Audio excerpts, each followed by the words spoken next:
Hi everyone, we are at Donington Park for round 4 of Bemsee Thunderbike 500 Championship. There's a lot of racing going on this weekend. Thunderbike 500 at Bemsee. We've also got the Scottish Championship CB500s are riding this weekend at Knockhill, and No Limits Racing are at Croft. So lots of CB500s out and about in the UK this weekend. Yeah. So hopefully we'll see some good racing and we'll have some good results here ourselves. And we're on the test day at the moment. We've done the morning. It was all right. It was a little bit frustrating in places. It's always hard when it's a mixed test group. The weather's playing ball just about for the minute. We've got a full garage full of CB500s. With Rob Carver, and Dan Swift has made a return to CB500 racing this weekend as well. Mark Osborne's on his CB500, Chris Rowlands. So we've got a great setup in the garage, and obviously Suggy and I are here as well. Yeah, we're going to do a little bit of vlogging this weekend. We know we missed the Snetterton podcast. Unfortunately, sometimes life just gets in the way, but we're back, and we're looking forward to talking to some riders and having some good racing and seeing some good results. So we'll catch up with you later on. See you then.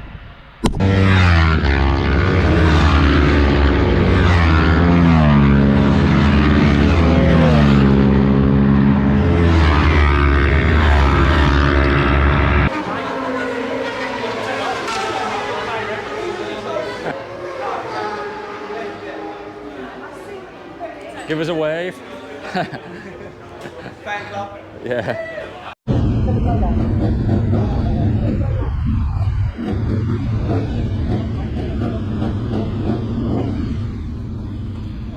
Right, well now for race 6 and 500s. With the area please. Back out to the cricket station. Race 6, your final call, 500.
Well, it is Sunday at Donington Park GP for Bemsee Thunderbike 500, and I don't know if it's too windy, but I had a terrible first race this morning, so race 3.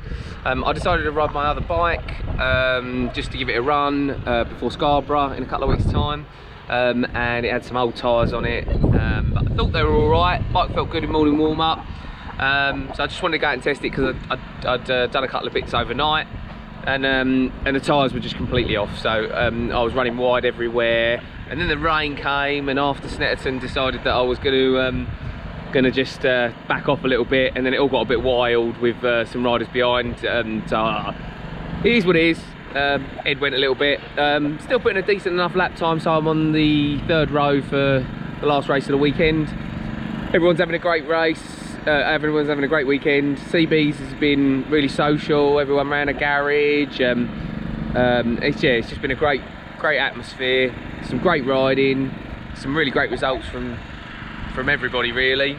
People are coming up to me and telling me about their personal bests and how they've managed to get the lap time they wanted, and yeah, so good weekend so far. I made a little error in that one, probably should have known better, but never mind, is what it is. Go out on the other bike for the next one on good tyres, and hopefully we have a good race. It's a bit windy, a bit chilly occasionally, but the sun's back out. Maybe it'll stay good, hopefully, and yeah, I'll catch up with you later on after the final race. No interviews, please. Too famous. Oliver McRae. Big deal. You're a deal, and you're quite big, so I guess that kind of works. Big deal. Last to where? No, trust me, it's fine, I can see. Last to where? 9th. That was pretty good going then. Yeah. Came past me. Pain in the ass. Yeah, it was good fun, wasn't it? It was good fun, yeah. 10th, I think. You're in front of me from the start though. Yeah. Yeah. I'm gonna get past you first lap. We're not make this about me. Let's not make this about me. It's about you. You're fantastic. Got to get past everyone. You have got to get past everyone. Yeah. Oh, at least the person in front. Can't get past the person behind you unless you're really good. Made any changes to your bike? Clutch. Done a clutch. I put a separate clutch in it because it was slipping. Annoying. I was getting really fucking angry with myself, but just got to do what you do. Yeah. Got on with it. Yeah. Well. Put a different tyre on. Okay. When I put it on, it looks exactly the same as the old one, so there's not much point doing that. Round and black. Yeah. Yeah. Cool. All right. Well. No. Well, good luck for the race. Thank you. You too. It'll be fun racing with you again, and yeah, we'll see you later on. Thank you very much. Cheers, mate. Cole. How you doing? How's it going, mate? Yeah, good mate, good. You having a good weekend? Yeah, not a bad one. It's birthday, isn't it? Yeah, it is indeed. Happy birthday. No, we won't do none of that. How old are you? 41 today. 41 today? Yes. And you got the target lap time you wanted, which was a... 1:53. 1:53. Congratulations. Yeah. Feel good? Yeah, good. You're in a good position for the race? Yeah, ready for it. Good stuff. Let's do it. Well, you've had a good weekend so far? Yeah, fourth for third, fifth in the last race, hoping to get back on podium. Cool. This last race, but yeah. Well, on it all, good. Good luck for the last one. Brilliant. And we'll catch you later on. Yeah, see you in a Cheers, minute. Cole. Thanks, Cheers, mate. thank you. Abby, Hello. how you doing? Good. I've got no makeup on. Just saying. We can edit that. we can I put didn't say I was ugly. I just said I didn't have makeup on. Don't say Oh, it. sorry, my bad. I'm joking. We just put we get a clown filter and just put a clown face on her. I think that's fucking diesel. That you put this already in there. Oh, what, in the bottom of that? No, that's not right colour. No, it's just... Oh, that is dark. That does look a bit shitty. Look. Oh, that is diesel. Good thing you didn't put that in it. Good thing this girl knows I diesel from my petrol. I think I've discovered why your bikes don't run well.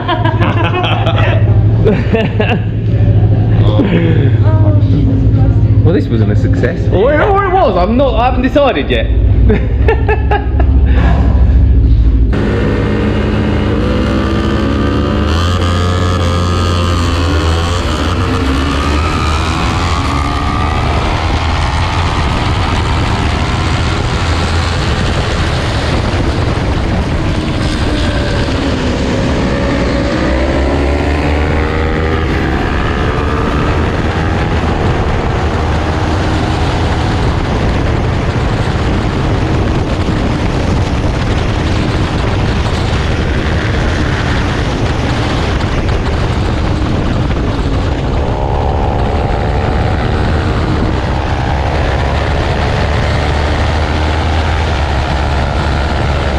Hi everybody, welcome back. We are post Donington Park round 4 for Bemsee. You'll have just seen in our intro. I'm back with Mark. Hey everyone. And we're just going to have a quick chat, really. I'll say quick, they're never quick, but we're going to have a chat about Donington Park round. We know that we missed Snetterton. Well, we didn't miss Snetterton. Mark wasn't at Snetterton. I was at Snetterton. we didn't do a Snetterton review. Unfortunately, life got in the way, and we didn't get around to doing it in time, and it would be a bit silly to release it now or really go into too much detail about it now. Snetterton was a weekend of highs and lows for a lot of people. All down lap, oil, crashes, last race, Ain at one corner crashes, taking 7 of us out. Yeah, chaos. Just a bit of chaos, really. Yeah. Snet, although was a good round, and the usual suspects were all fighting at the front, and there's some really great battles, some great footage from Alan Flack. If you go back and watch the videos, I think both the Saturday races are uploaded, and I think you'll soon see the 2 Sunday races. They were great races. From again, as usual, across the field, fantastic, and usual stuff at the weekend. It was great fun. It's just Mark wasn't there, so we didn't vlog it. We were gonna have some people on to talk about it, but it never happened. So basically, on to Donington Park. This is literally what are we on? Is it Wednesday or Thursday? It's Thursday. Thursday after Donington Park. So we're all home and had time to slightly get over the race weekend blues and go back to work and live like adults in the real world again. It's so tough. It's horrible. The Monday morning is just a killer. I hate it. Monday is tough, isn't it? I got home at a fairly reasonable time, and I was like, Monday is going to be tough. I don't want to unload, so I got home and unpacked everything before I even stopped, just because I wanted to be done with it, get it over and done with. Donington. What a fantastic round. What did you think? I really enjoyed it. I always find it a track that I love being there. I always struggle with it. Always.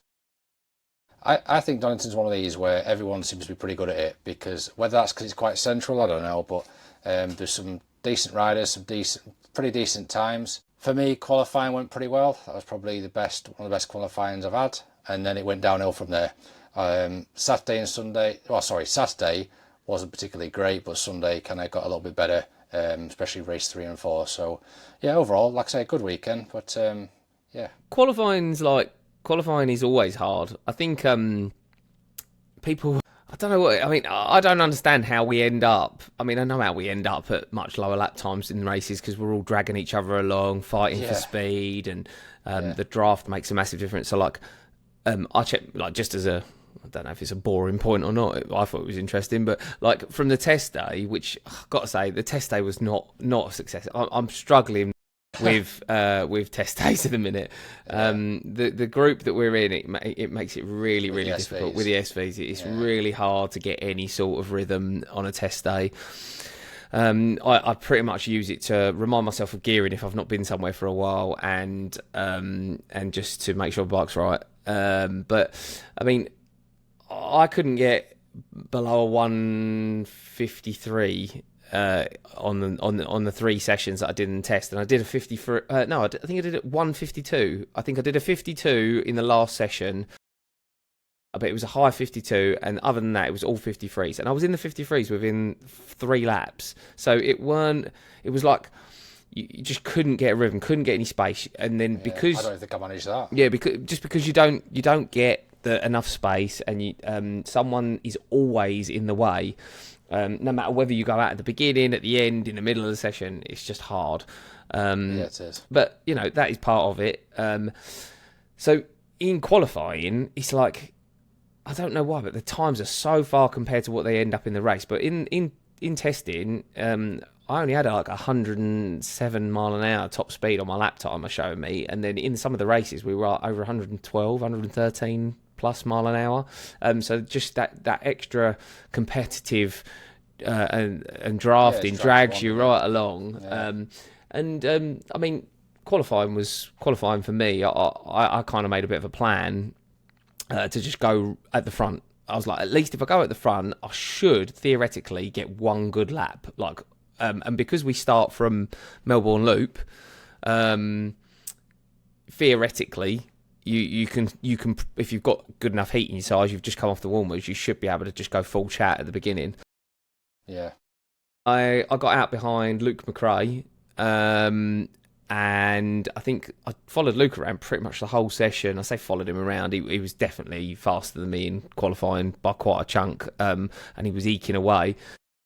Finn and Alfie did come past me at some point. Alfie put about Alfie put like over half a second in me in one corner, like I was going backwards, and I qualified 4th overall, so that just goes to show how fast them two were riding. Like Finn and Alfie both 148s. Finn at the very front, obviously on pole, and then Luke. Then it was yourself, wasn't it? So you were doing 152 and Luke 150. So yeah, still. Yeah, it wasn't bad. It was just that I just lost that little bit to him at the beginning of it, and then it made it hard to try and make it happen. And then I did get dragged on a little bit in some of the laps by Alfie coming past and by Finn coming past.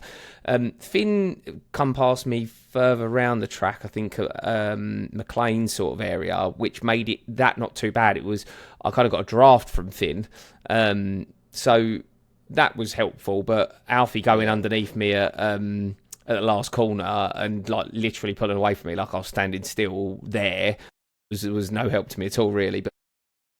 But yeah, like it was, for me, it was a good session. I don't ever qualify well. I never do. Something always happens that means that my qualifying is naff. Yeah, I mean, we had like a good, so looking at the times, there was a good bunch in the 152s, a big bunch in 153s, and then, to be fair, it was all quite pretty close, wasn't it? It was only like seconds all the way through, really. Yeah, it's pretty close. Donny's an interesting circuit in that it's everyone. I think everyone thinks it is fast and flowy, and it is fast and flowing. But when you do the GP layout, there is hard, sharp braking and technical technical riding that is involved, and I think that's where a lot of the lap time comes in. Because it looks like a lot of people's times, based on what I've seen on video and just snippets, a lot of it's lost at the Melbourne Loop, or Goddard's, and Goddard's, or breaking into the chicane. All the fast bit is pretty good. Like most people seemed sensible around the first section of the track. It's just that last bit, and really like. Alton's got a couple of little bits of heavy braking, but not. I wouldn't say anything like Donny. The thing is, with us doing the GP, with everything else they've done the national, haven't they? And it's a far more flowing track. Whereas, like you said, GP, I don't think anybody likes the Melbourne hairpin and flipping Goddard's or whatever it's called. The crap corners out. It was my first time racing the GP, because at Thundersport we only ever did the national, and I've done a track day at the GP before, and I didn't have a great day purely because I just hated it. Like even on my big bike, I didn't enjoy doing that bit. It just feels like you are hard on the gas, hard on the brake, bolt upright, and then stop, turn, up a hill. On a CB, that hill feels awful if you're on a track day, because you're just not trying very hard. And so I'm not sure Donny GP is the greatest CB track. The National is a fantastic layout. It is a fantastic track to ride. And I know it's basically the same circuit, but that chicane, it's done very differently. It feels much quicker going the other way, I think. It makes the... Interesting to see what others think, though, won't it? Because, like I said, we've only done national. I'm sure there's others who, I'm guessing, majority hate it. Yeah, but it'd be interesting to know. Yeah, no, it was that. You're right. We did have gaggles of speed. So obviously, Finn and Alfie were naturally in a league of their own. And then we kind of had the usual sort of front pack of Luke, McRae, Dan North, Jake Courty, Adrian Kershaw, and we also had Liam McPherson down from Scottish Championship with Finn. I'd say I was in the mix a little bit. Olive McRae. We had some really good battles. Us sort of, I would say, second pack, or the mere mortals, so to speak. We had some good racing. I've got to say, I had some really good battles with Jake, Dan, Kershaw, Dan Swift as well. Was there, and although it took him a little bit of time to get back into it, by the end of the first race he was there. In the second race he was qualified much better, and he was there or thereabouts as well. I was expecting him to really sort of come and show up and sort of take it to the front too, but I think he's been off the bike that long that he's going to take him a little bit of time. But you could see that he hasn't lost any of his pedigree. I think he's just got to get himself back up to speed with it. Plus, he had another class that he was racing as well. Yeah, so. he did, and he was riding another class, so obviously that can that can make it slightly harder to get back into it. But yeah, it was good to see Dan. He was in the garage with us, and it was good fun having him around. Dan's a character. We were laying in bed outside the garage quite late, and you can just hear Dan's laugh from like a mile away. So good fun to have Dan and his old man around. It was good. Garage, wasn't it? We had Rob in there, Chris in there as well. Yeah, Rob, Chris. We had Rob, Chris, you and I, Mark Osborne, and Steve Kilpin.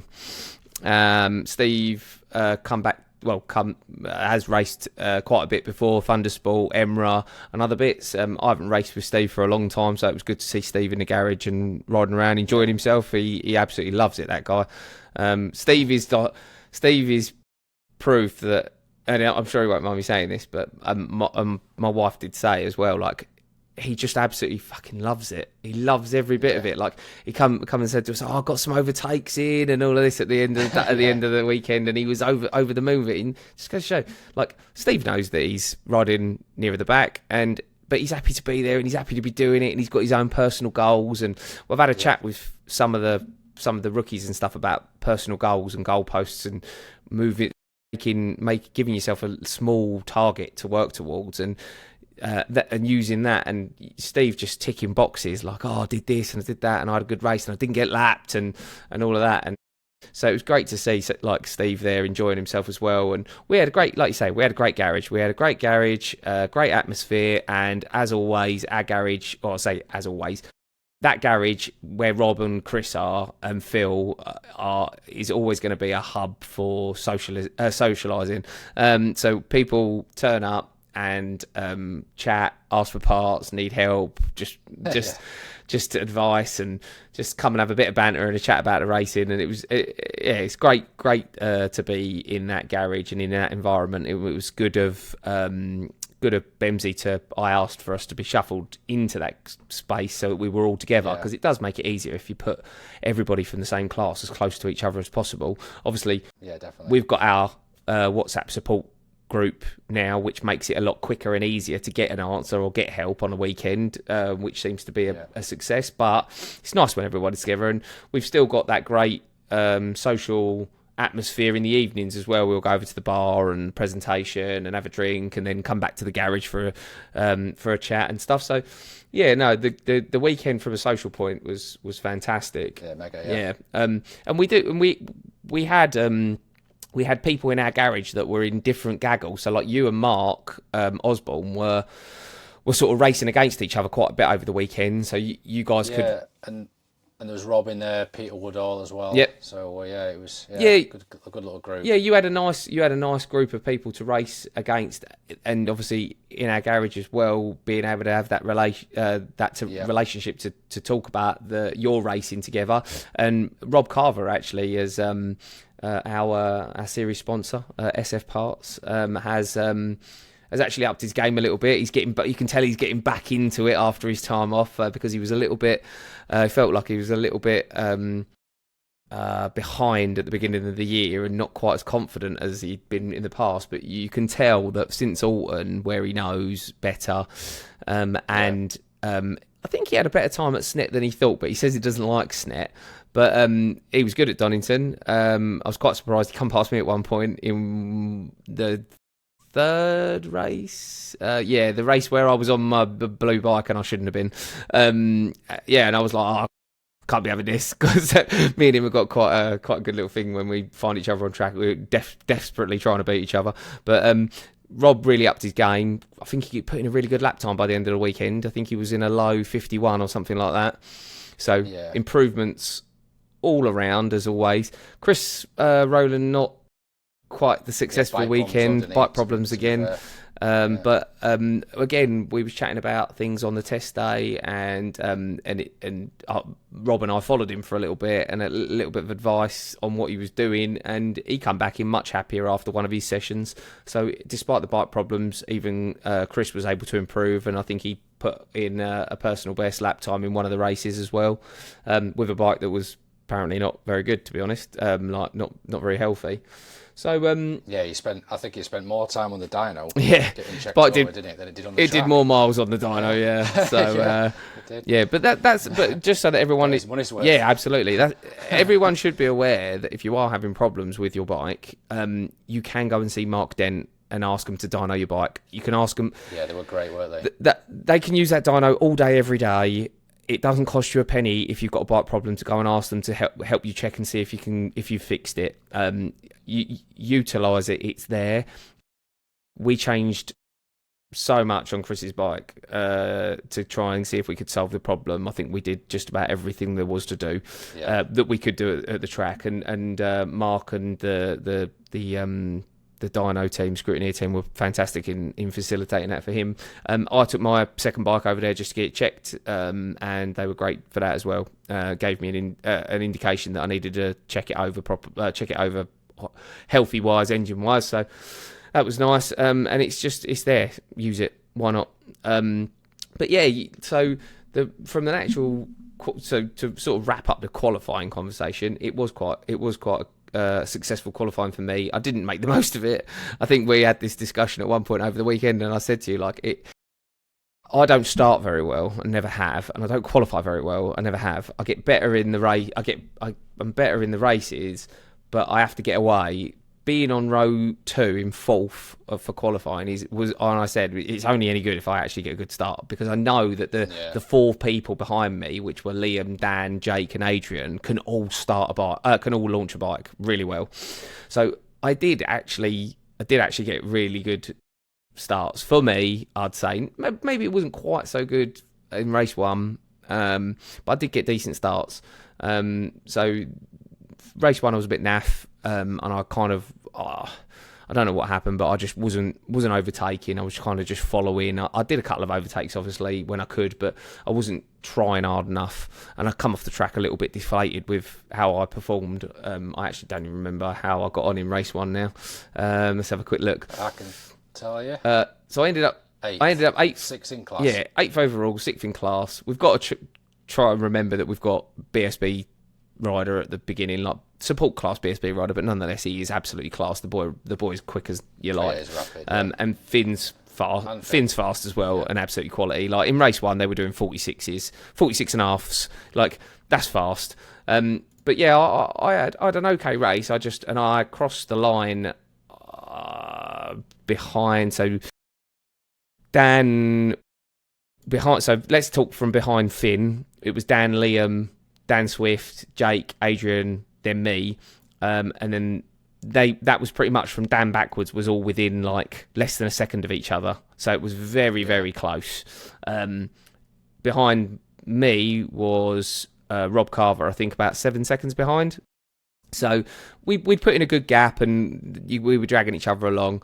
I would have liked a slightly faster lap time, but I was in the 51s, which I was pretty happy with. That came nicely.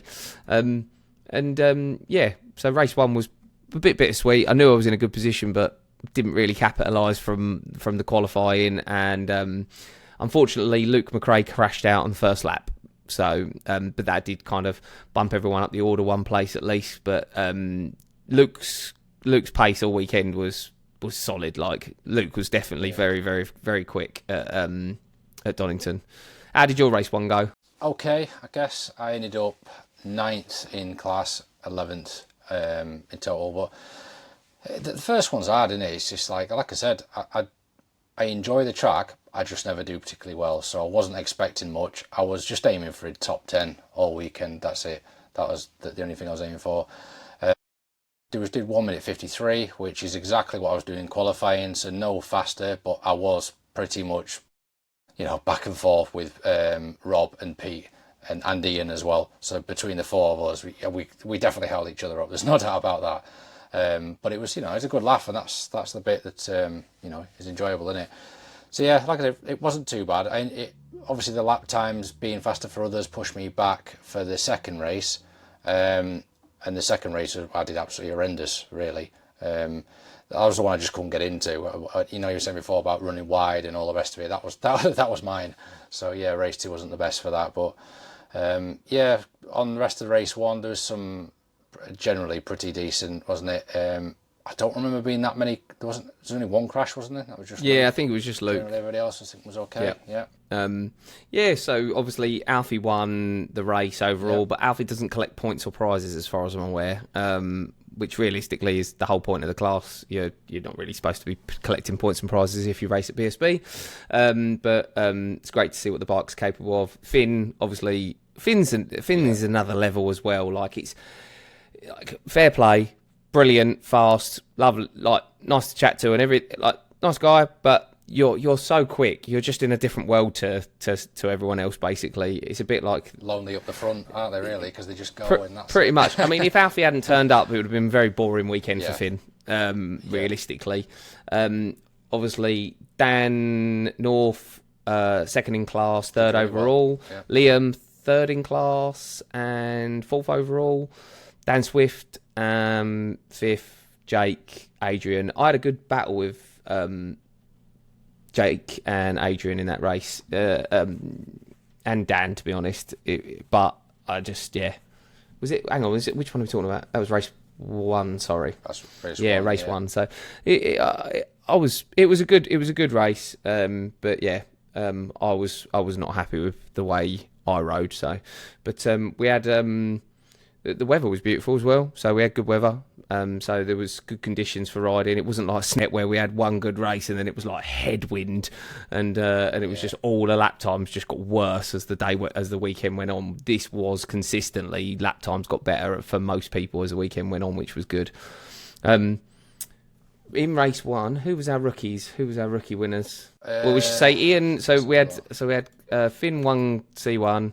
Dan technically won C2 because Alfie doesn't really count towards the Ian C3. Ian C3. Richard Hayward, the Bemsee instructor, come second in C3, and Ryan Gregory, third place in C3. So it's nice for him. Ryan also won the rookie race, so that was good for him. And Abby came second in the rookies. Dean Carver rounded off their podium for the rookies. Yeah, good results for all of them lot. Yeah. So race 2. Race 2 was better. I actually enjoyed race 2. I actually felt like I was in a race. Well, I didn't. but yeah. Well, glad you did. Well, it was my turn the following day. So yeah. This was a much better race for me. I got an okay start. I don't think I actually went any faster, but I think I had a good race. Yeah, 151. So I did a 151. I think it was slightly slower 151, but I had a really good race with Dan, Adrian, Jake, Northie. Didn't really see a lot of Luke. I think Luke was a little bit further ahead than us, but some real good passing and real good overtaking and racing with Dan, Adrian, and Jake, and Dan North. At one point they were in the 150s, them lots, so they were just slightly quicker, weren't they? Dan North and Luke and Liam were all in the 150s. That was a little bit, I don't know, I don't really remember whether or not it was just us behind them tripping each other up, but it was still a good race. It was enjoyable. It's still quick. It was only a 5-lap race as well, so I pulled a lovely move on Dan Swift and Adrian Kershaw right at the end of the race, going into the chicane to take them too. So I was really, really happy with that. And that kind of I learned a little bit about my riding in that race that made me go, right, I do know what I can do as well. I can outbrake people when I really want to and stuff. So I did really enjoy it, and I did really, really good, clean, fair racing with Dan Swift and Kershaw and Jake as well. It was good fun, and obviously nice to see Adrian stayed on his bike all weekend as well. For a change, Adrian. Adrian won't mind us saying that. We was chatting on the Saturday, I think it was, and he said he knows he needed to stay on, and he'd had some bike troubles. So it looks like he still had some bike troubles, because he actually ended up borrowing Max's bike for at least that. I think it was this race. I think you could see that he started off a bit gentle because it wasn't his bike, and then he did build into it. But yeah, it was good. It was good fun. Adrian was telling me that he started racing CBs in 1996, which is, I was in school. So some of the grid I don't think were born. No, then. some of the grid definitely were not born in '96. So Adrian, Adrian is Mr. Experience, so Adrian should know better. True veteran. Yeah, real veteran. And obviously, I never thought that I'd ever in any of my wildest days overtake Dan Swift. So obviously, I know he's just come back, but it was good banter afterwards, and it was good to race him. And Jake's a cracking rider. Jake's weight didn't actually really come into it very much at Donington. I've got to say, even I was able to draft Jake, and I'm definitely heavier than Jake is. It's just fast, we are in different classes. He is fast, but drafting isn't definitely a weight science. It is a technique. But Jake is a mega rider and was at the front quite a lot, which was good. Yeah, did well. Yeah, Rob Carver again, right up there, rounding out the top 10. Yep. Pete Woodall maybe looked like he struggled a little bit this weekend, but we like Pete, and Pete's fair, hard rider, puts in fair overtakes. They feel a bit tough on you at first, but he's not scared of trying to drag it out. No, you break first. Put it that way. Yeah, I find that out every time. Pete loves a battle on the brakes. It was a nice change to not be following Pete around for a weekend, because Pete's been a bit of a thorn in my side last the rounds we've both been at, and I've not obviously Alton I didn't ride as much, but definitely Snet and Brands. Pete was hard work for me, so nice to be in front of Pete for a change. But hopefully he gets whatever it is that he was missing at Donington back for Cadwell, because it is good fun to race against Pete. Mark Osborne back on his CB, no SV, 10th in class. Did well in this he one. did well, yeah. He did well. 153.2, so decent lap time as well. Ian Carter won the heavyweights again. You came 12th in class and 14th overall. You said you didn't enjoy this race. No, I'm not dwelling it too much, but I just had a crap day. I don't blame anything other than myself. I just rode badly, and I was just struggling. When you're just drifting wide, no matter what you do, you're just sloppy on the track. I was like that. Yeah. So it shows. So 12 for me. So I was not happy by the end of Saturday. So the goal for me was just to redeem myself on Sunday and do better than that. And there's just on the last lap actually, there's a funny pit. Well, it's not funny, but a picture of Abby, isn't it, where I passed and then on the brakes, and that's when we had the little crash, and it looks like I booted her off the bike, which I just clarify I didn't, because I got a load of messages after that saying, "What the hell have you done now?" And I was like, "I did nothing."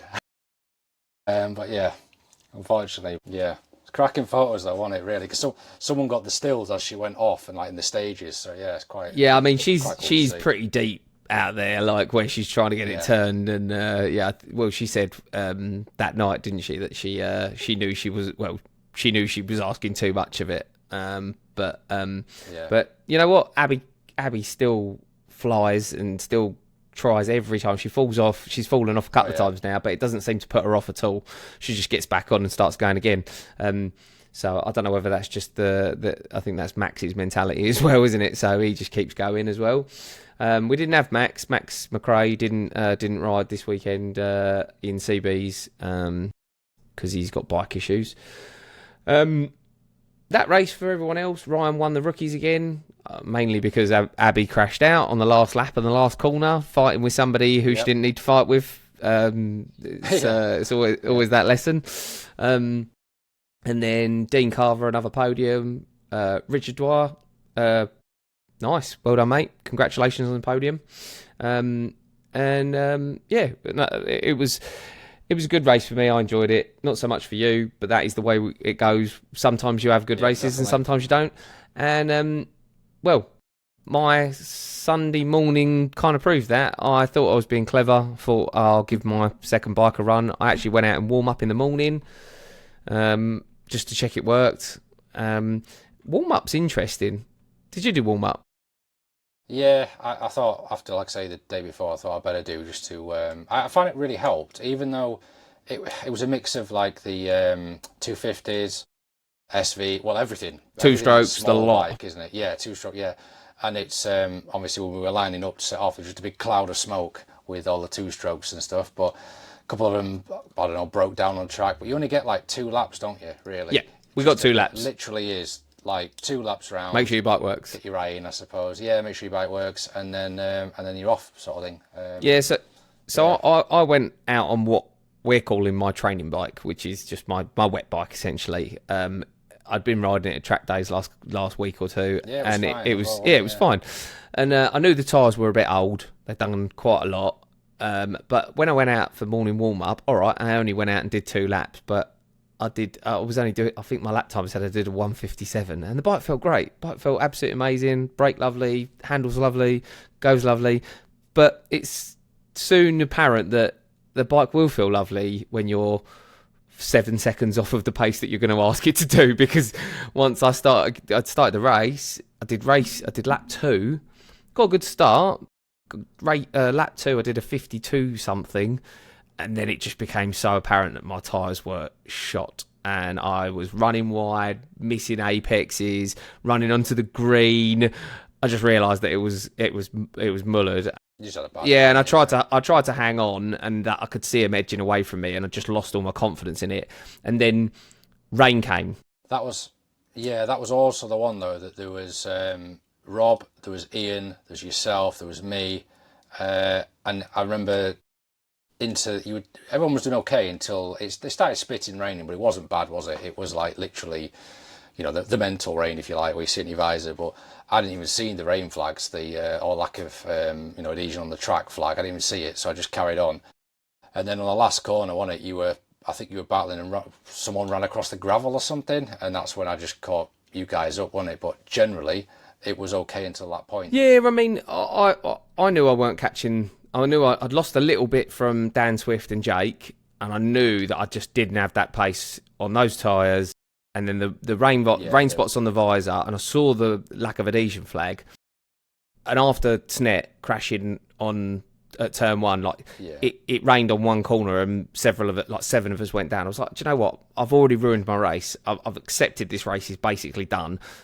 I'm not. Yeah, they were 6 seconds. Yeah, I'm not taking the chance. They weren't 6 seconds ahead when I knew it was over, but I knew I couldn't make the difference up, so I kind of backed off, and then eventually. I actually had Ian and Olive come past, and I think Rob came past as well. And I don't know why, but I was like, well, competitive nature kicked in. I was like, I don't want to let all of these people beat me. So I actually kind of dug in a little bit and put in a couple of laps to try and make it try and get back past them. And at one point, we were going down the back straight. I think it was the last lap or second to last lap, and I drafted Olive and Ian, and all 3 of us were 3 abreast coming up to the Foggy S's. Yeah, that's the one. And not one of us wanted to let it go. To the point where I think we were actually kind of looking across at each other as if to say who's going to go first. I had the inside line. I think Olive was going across the front of Ian and maybe Olive couldn't see that I was on the inside, and it kind of messed Ian up that both of us were going either side of him, and Ian actually did touch Olive, and then Ian ended up on the green. I don't know if he went in the gravel. Did he actually go in the gravel? Because he carried on the race. I think he did, yeah. Yeah, it carried on. It just clipped the gravel in the corner. But yeah, because then there was myself and Rob Carver just watching, obviously, all of this, and then I think Rob got hung up behind it, and I was lucky. I was just far back enough to kind of continue a normal line and then passed. Well, obviously so that happened.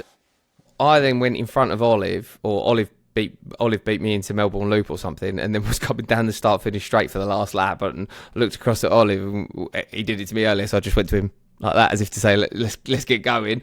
And then I come round the last lap, and Olive had the inside line at Melbourne Loop, and I was like, do you know what? This race has just felt like it's gone on forever at 7 laps when I know I can't do anything. I don't feel like I'm riding very well, and the bike didn't feel great. And so I just thought, I'm just gonna coast it back through Melbourne and through the last corner, and then you and Jamie Horner. I think you and Jamie Horner both shot underneath me or something. Maybe not. Yeah, I don't know who's behind. Yeah, I think it was two. I think Jamie Horner and you went underneath me, and Jamie Horner actually beat Olive to the line. So, I'm getting a phone call from Danny Goff. I'll call you back, Danny. So I basically had a terrible race, and I came in and I was literally like, I was stupid. I was shit. Hang on. Let me tell him. I'll ring him back. Danny, I'm in the middle of recording a podcast. You're interrupting. Yeah. Danny says hello, everyone. I'll call you back in a little while. All right, mate. Bye. Sorry about that. Yeah.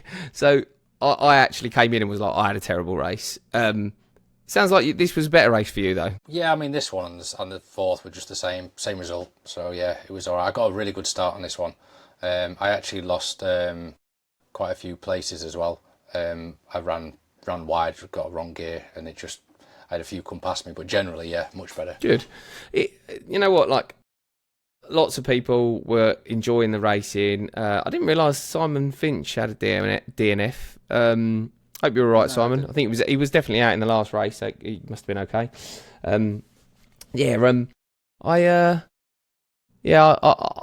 The racing on Sunday was good. It was fantastic. This race was exactly the same. Abby won the rookies. Ryan came second. Dean came third. Dean, all three races up to this point, podium on all three, I think, as well.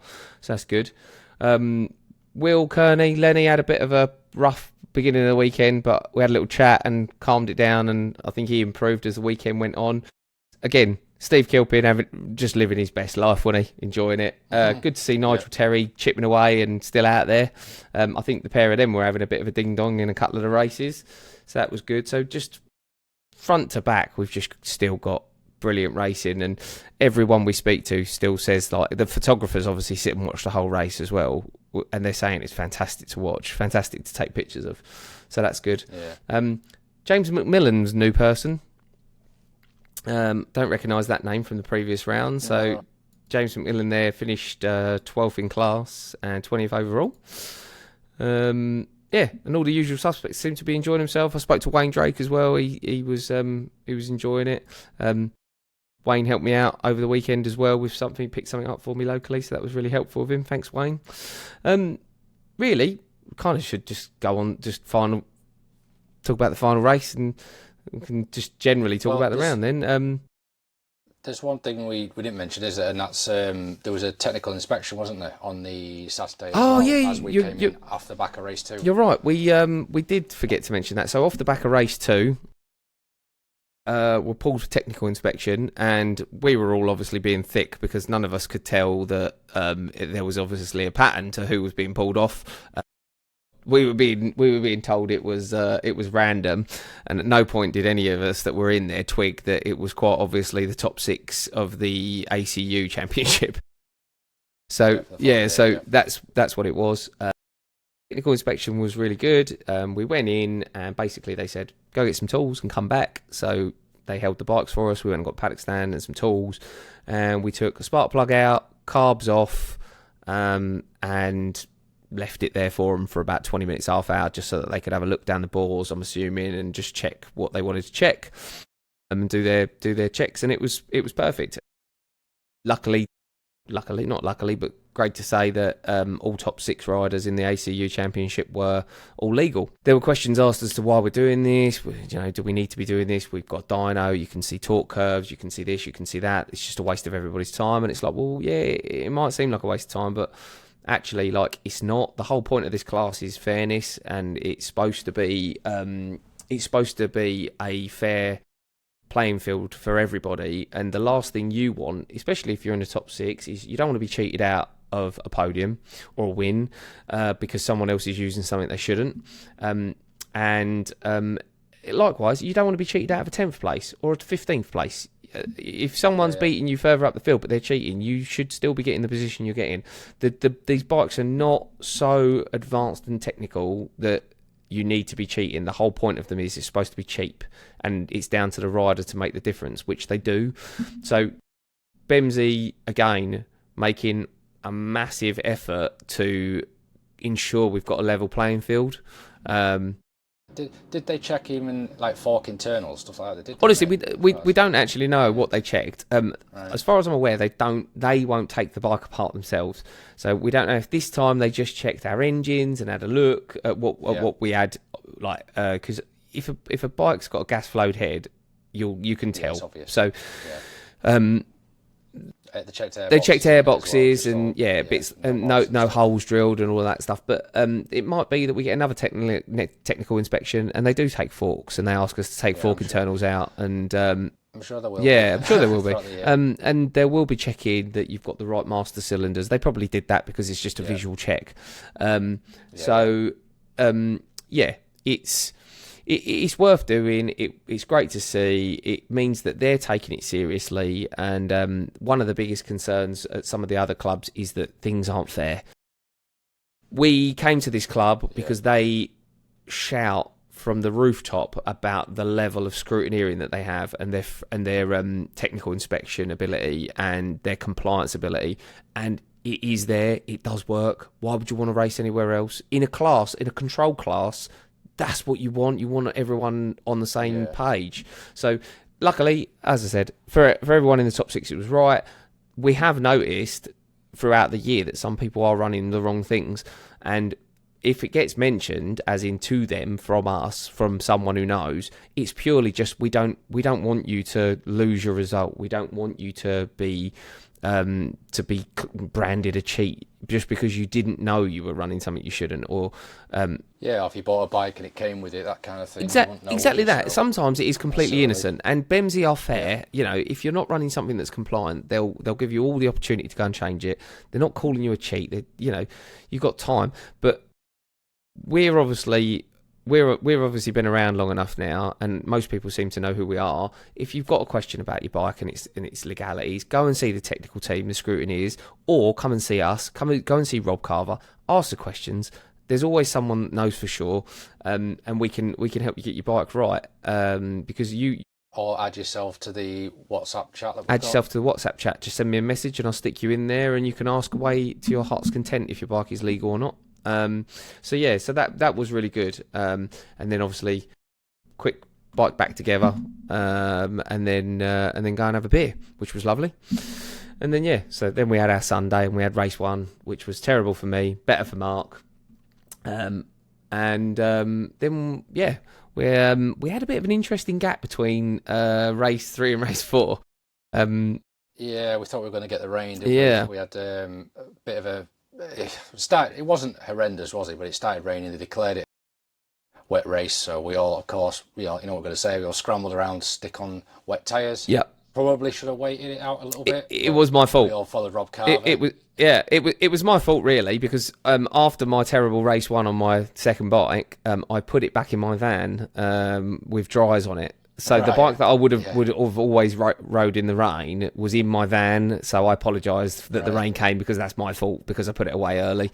I also remember Mark Osborne going around with his app showing us the weather, and he's got this like the weather apps have the predictions, and we're like, there's a big cloud coming, and we turned out it was at one point it was raining, and if it had stayed like that, it would have been wet. It didn't. So I obviously was really quick. I changed my wheels and was sat there with nothing to do whilst everyone was deciding what they were going to do. So we kind of all just got stuck in, and I changed your front wheel, Mark's front wheel, and whilst everyone was doing bits, so we just all chip in and get sorted, which is obviously all in the spirit of things. I was kind of hoping to have a wet race, because I actually don't mind riding around the rain, and I've had all right results in that before. So I was kind of hoping to see what happens. But you're a wrong un. Anyway. I've got my tyres though are still from Thundersport 2019, So I don't know if they'll even work by the time I got to the end of the street. I had 2019 wets on at Scarborough last year, and I was surprised they worked as well. Yeah, I get what you mean. But yeah, like if it rained, it rained. Like it would have been what it was. Everybody's got a race in it. It would have been a shame if we'd got out onto a wet grid and there was half the field there. But it would have been hard because it was going to be one of those races. Is it actually wet? Like, isn't it? It's in that in between, and then you're just kind of probably just destroying a set of tyres, really. So luckily it didn't, and we all went out on dries. This race was a bit annoying for me. I got a little bit carried away on the start line, and I might have jumped the start a little bit. It was only a little bit. But a jump start's a jump start, so and I knew I did it. 10 seconds. I knew I did it at the time. I don't think I got a 10 second head start. That would have been very nice, but I didn't get a 10-second head start, but I made a good start. But basically, everybody in front of me still beat me to turn one. So I don't know whether that means I'm just exceptionally shit at starts, which I think I am, or it just wasn't that big of a jump start. But either way, You got the penalty. I did. Didn't you? The 10-second penalty. I got a 10-second penalty, which Max got when he jump started at Snetterton as well. Max jump started the same race twice, so he still beat top trumps me in the jump start category, because I only jump start a race once, one at a time. But jump start. I had a good race with Dan North, Liam, and Jake. We were Adrian as well at the beginning, but he was just that little, and Luke, but they were just that little bit. They were a lot. He won it in the end. Yeah, Adrian won it. Congratulations to Adrian for winning that race. We were with them at the beginning for a little bit. We was all in that gaggle, but then Adrian and Luke just edged that little bit away, whilst Liam, Dan, and Jake and I all beat each other up, I think. That was the race where I was able to draft like a 3-man draft, something else, like drafting Jake, Dan, and Liam to the S's. It's like they're going backwards when you get 3 people all lined up like that. They just create this massive tunnel of clean air for you, and you just slingshot past them like they're going backwards. It's like you're on a 600 compared to them. But some really, really tough battles, some really good overtakes. At some points in that race, it felt like we were all going to tip over. We were going so slow into the Melbourne Loop because we were like 3 abreast going in. It was for us. It was a great race. And then towards the end, Olive McRae did get involved as well. Rob Carver was quite close at one point earlier in the race, but backed off a bit. Obviously, he ended up in front though at the end, though. He did, yeah. So my 10-second penalty put me technically a second behind Rob. But I actually crossed the line 5th overall. Adrian won it. Luke 2nd. Liam 3rd. Dan 4th. I crossed the line behind Dan within, I don't know, it must have only been within about 0.8 of a second or something like that. It was just ahead of me. Olive and Jake behind me, and then Rob further back. But obviously my penalty put me back behind Rob. So to only lose 1 place in class and 3 places overall for a 10-second penalty, I was quite chuffed with that. Then obviously again it was. Oh, and I also got my personal best lap. I did several 150s. I got 156, 150.6. So I was quite happy to get into the 50s. But it's the same. I was saying this to someone else. If we'd had another race after that and I'd seen I'd got a 150, the goalpost would have moved, and then I'd have wanted a 149. It's just forever, isn't it? It's always moving on and on and on. But yeah, so I actually really enjoyed this race. I knew I got the penalty. I came in after the race, and you probably heard of my wife. First thing she did was she walked up to me and went, "You are an idiot." And I was like, "Yes, I know what I did." Straight away, I knew she was going to tell me off.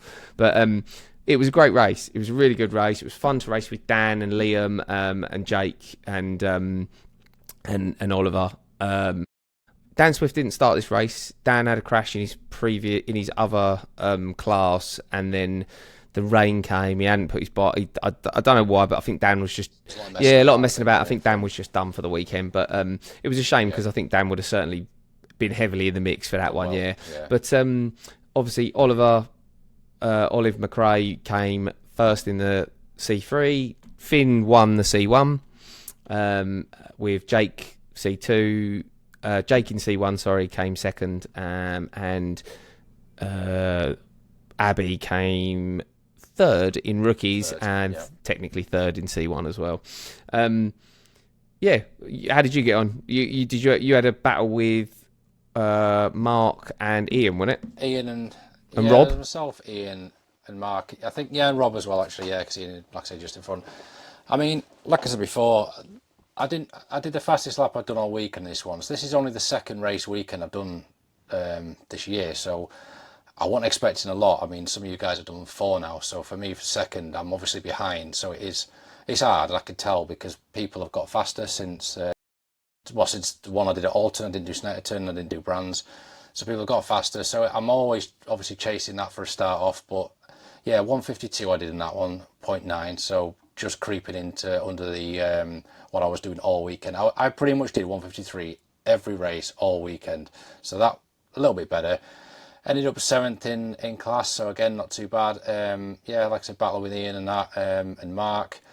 Yeah, otherwise it was okay. Yeah, I was just aiming for, like I said, top 10 with him in the class for C2, and that's pretty much I said it. the same thing to Mark Osborne. He struggled. I think he did his best lap of 53.3 in this one. Yeah, and he was a little disheartened that he didn't break the 52 into the 52s for the weekend. And it's like you're two rounds behind everyone else. You haven't ridden. Exactly. You can really tell. Yeah, there's definitely everyone else is definitely limbered into it, and it does. It's a confidence thing, isn't it? It's like you do ride on confidence. If you think, it's like that's 16 races you've done in total. If you think about it, obviously for us it's not, but you can definitely see people have improved across the whole of the grid. I'd imagine Cadwell's going to be the same. You'll have people who are naturally good. I know Carver said he's proper up for Cadwell, so he might be hard to touch, but we'll see. Yep. It was all okay. Colt Dwyer, really good weekend again. Another one, and it was his birthday, so happy birthday, Colt. Came third, didn't he? It came third. I'm assuming that he and Richard Hayward had a fairly close battle, given that he crossed the line 0.002 of a second. Very close for that last third place podium. About close. Bit random, but did you all see the picture of the hare crossing the line? That was pretty funny. Yeah. I mean, that's random. Triggering the timing beams. Yeah, trigger the camera. Yeah, we'll put that on just to show. It was quite. It was probably the fastest lap of the weekend, to be honest. Faster than anything I did.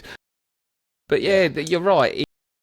Everyone comes every weekend and does seem to either make either a lap time, personal step, or they felt like they learnt something. I've not had anyone come away and talk to me and say, I fucking hated this weekend. This weekend was no good. Didn't enjoy it. Obviously, some people don't like certain circuits, but I think one thing that we've recognised and that we're seeing, which is normal in CV racing, is that the racing and the paddock life kind of go hand in hand. Like the social aspect of our class is what makes the racing fun, because everybody's friendly, everybody talks to one another. Everybody does everything they can to get somebody else going. Jake had a broken clutch basket on the Friday night. And obviously Jake's in C1 with just 2 other people, and Abby had a clutch basket and gave it to him to get him going. Just everybody's doing everything they can to keep everybody on the track, because all right, we're racing and you want to beat each other, but if no one's on there to race against and you're actively trying to not trying to help everybody else get out there, it just makes the racing worse. You want as many people out on the circuit as we can get, especially as this was actually a bit of a quieter round. I'm quite surprised. We only had 31 riders. I would have thought Donny being in the middle of the country, I won't say in the middle of the country, nearly the middle of the country, it would have been a popular round to go to. But I mean, 31 riders on a grid is still a race, isn't it? And we've got enough people in heavyweights and middleweights are the 2 really busy classes, obviously, and there's enough rookies to make it a race. And we don't actually know whose weekend it's going to be for a rookie every weekend. Obviously, Abby won a couple, Ryan's winning a couple, and I'm sure it's only a matter of time before Dean gets a win if he hasn't already. I don't think he has yet, but Will might get back to winning again, because I think Will did win a couple of races at Brands. So I think it's good to see that they don't know exactly who's going to win from one weekend to the next, and they're finding their feet with what tracks suit them better. And I mean, it happens to all of us as well. It will happen to all of us. Like I don't ride particularly well at Cadwell. I like Cadwell, I love the place, but it's not my best circuit, and I will struggle there compared to Brands. Naturally, Brands is 15 minutes from me, like you with Alton. Yeah, I mean, and I don't particularly enjoy Snet either, despite it being quite close. And I'm relying on the people in front of me to drag me along to make me perform. Really, this is the thing that I've been talking to some of the other riders about. It's recognising who is in your sort of, who's going to be in the race with you, who's going to drag you along, who's going to hold you up. You've got to recognise these people and latch onto them or get past them as soon as you can.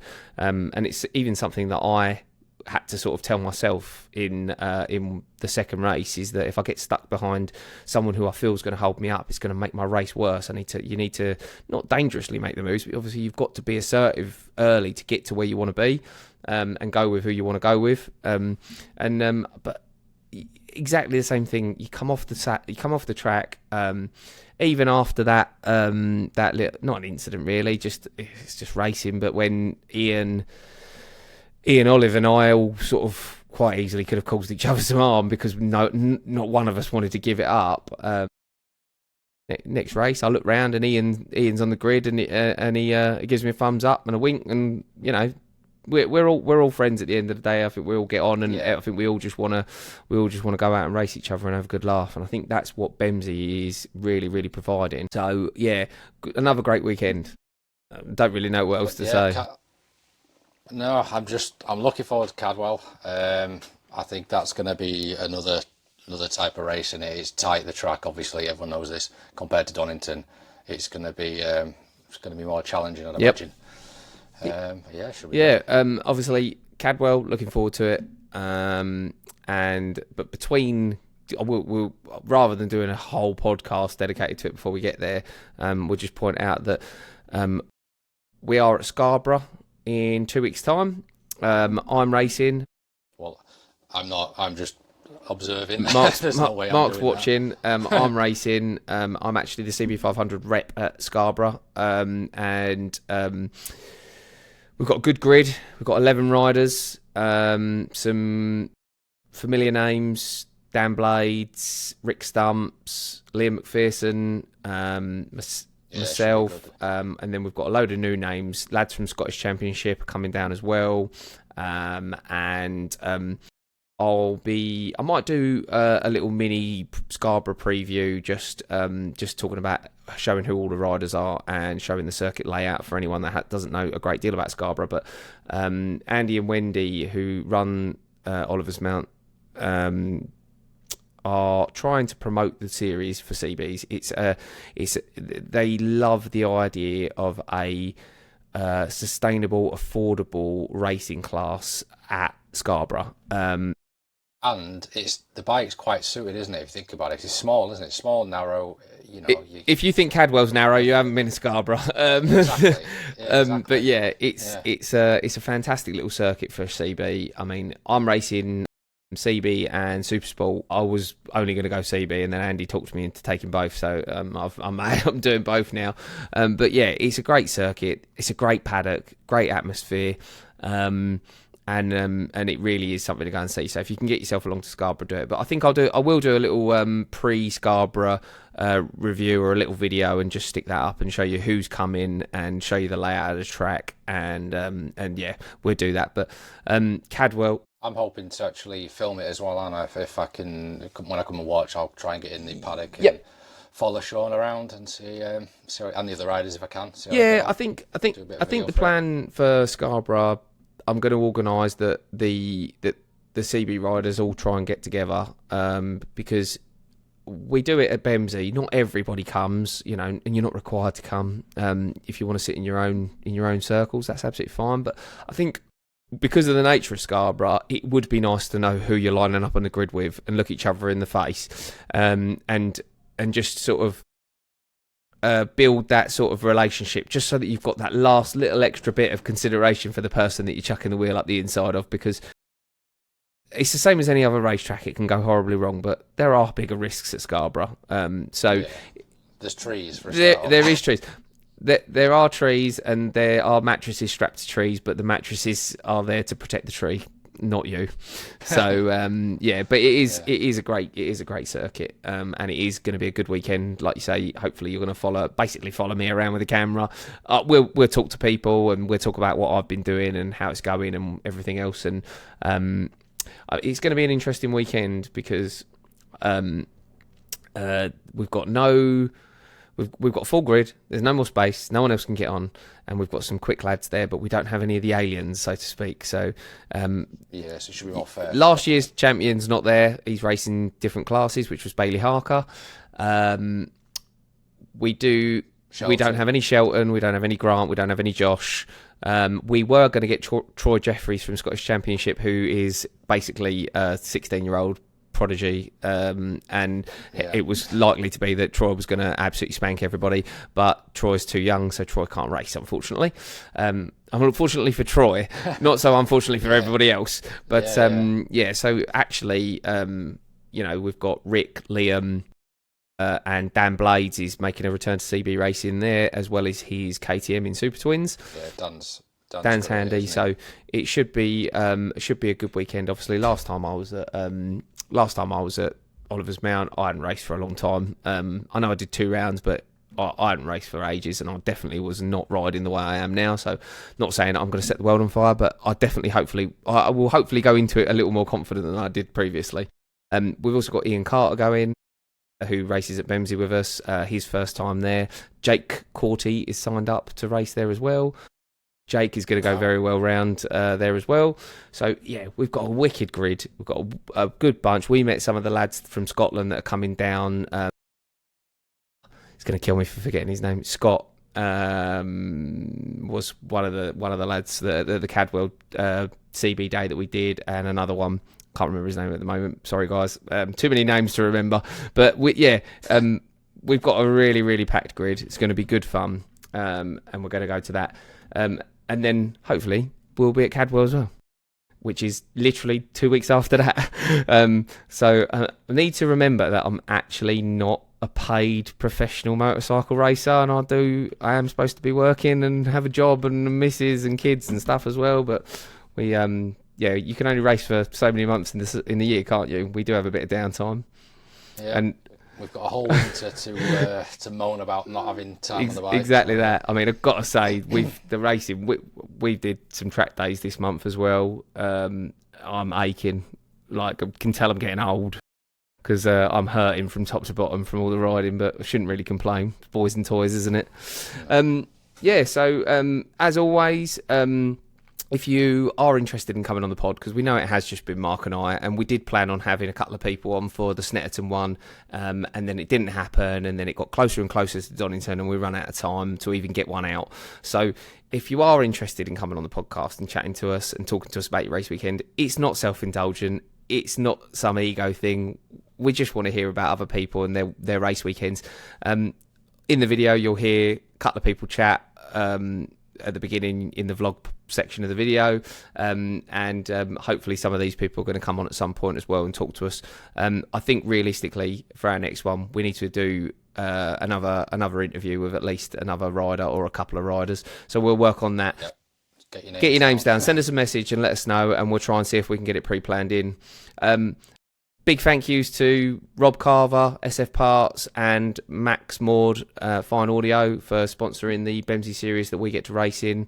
Thanks to Bemsee, everyone there that have given us the opportunity to come and race and enjoy the bikes that we are. And thanks to all the riders for keep turning up and making it a really fun weekend. We're enjoying it. we're looking forward. Yeah, thanks for watching us. Yeah.